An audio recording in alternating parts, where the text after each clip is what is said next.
Welcome to our channel ज्ञान लो। आज का जो हमारा टॉपिक है वो है Mendeleev's periodic table.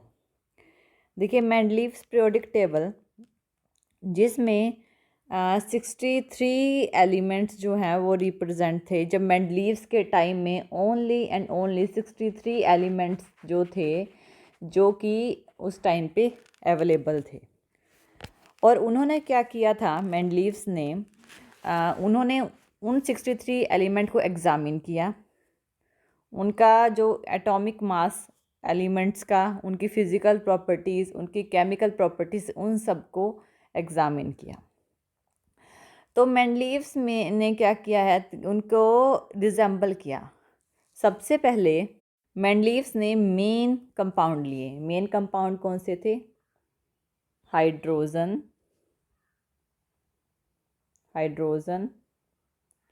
And oxygen. उन्होंने इन एलिमेंट्स को क्यों चुना? इन दो एलिमेंट्स को चुना। इन एलिमेंट्स को इसलिए चुना क्योंकि ये बहुत ज़्यादा रिएक्टिव हैं।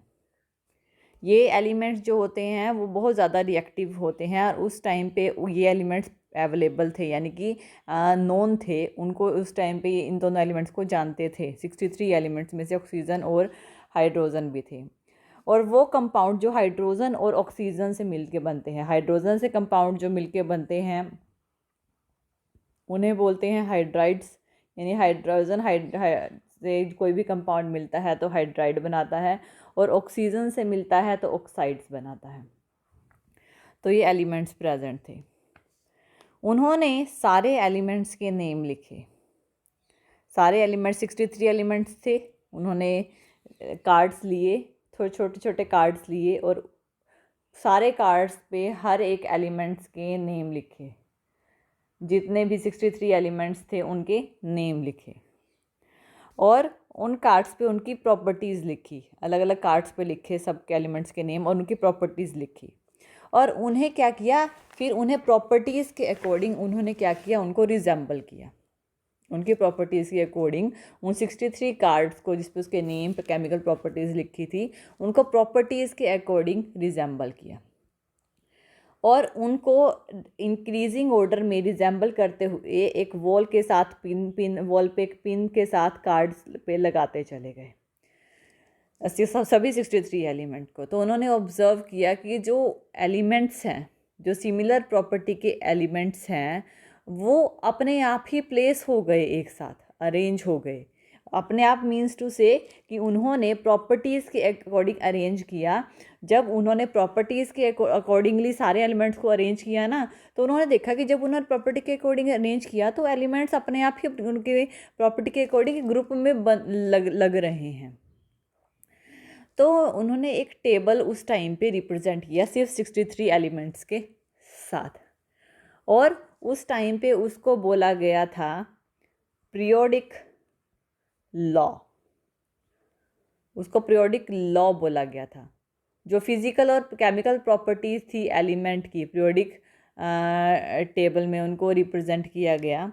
तो उनका जो टेबल था वो ये वाला टेबल था। ये मेंडलीव्स पीरियोडिक टेबल था जो उस टाइम पे रिप्रेजेंट किया गया था।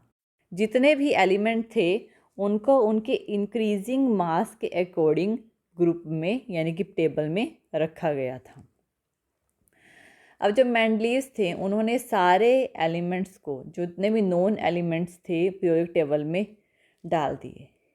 उस टाइम पे इसको इसी को ही ऑब्ज़र्व किया जाता था। जो सिमिलर प्रॉपर्टीज़ थी वो रेगुलर इंटरवल के बाद पीरियोडिक टेबल में आ रही थी। जैसे कि लिथियम के बाद सोडियम आ गया, उसके नीचे पोटेशियम आ गया, कॉपर ग्रुप बनाए हुए थे उस टाइम पे ए और बी। तो ये जो था ना, ये एक ग्रुप था जिसमें सेम प्रॉपर्टी के एलिमेंट, जैसे कि ये वाला एक ग्रुप था, ऐसे ही ये एक ग्रुप है। तो प्रॉपर्टीज़ बनाई गई थी उसके अकॉर्डिंग जो है उन इससे ये देखा जाता है कि सिमिलर प्रॉपर्टी के जो एलिमेंट हैं वो रेगुलर इंटरवल के बाद अपने सेम ग्रुप में आ रहे हैं, पर्टिकुलर ग्रुप में, जिसे फैमिली बोला गया। यानी कि अगर हम एक ग्रुप की बात करें, इस पूरे ग्रुप की बात करें, सिर्फ इस ग्रुप की, तो इसको एक फैमिली बोला गया था। उन्होंने कहा था कि ये एक फैमिली है। एक फैमिली का मतलब कि जिसमें उनकी प्रॉपर्टीज सेम है। तो इस तरह से उन्हें रिप्रेजेंट किया। जो मेंडलीव्स पीरियोडिक टेबल है ये 1872 में पब्लिश किया गया था, जो कि एक जर्मन जो थे जर्नल थे, उन्होंने इसे रिप्रेजेंट किया। और ऑक्सीजन और हाइड्रोजन को टॉप में रखा गया था, यानी कि ये है, यानी यहाँ पे RH जो हाइड्राइड्स और ऑक्साइड्स बनाते हैं, उन्हें ऑक्साइड्स और हाइड्राइड्स इनको टॉप में रखा गया था। और जो R है इसमें देखिए एक ग्रुप है R, ये जो R है ना ये रिप्रेजेंट करता है एलिमेंट को रिप्रेजेंट करता है।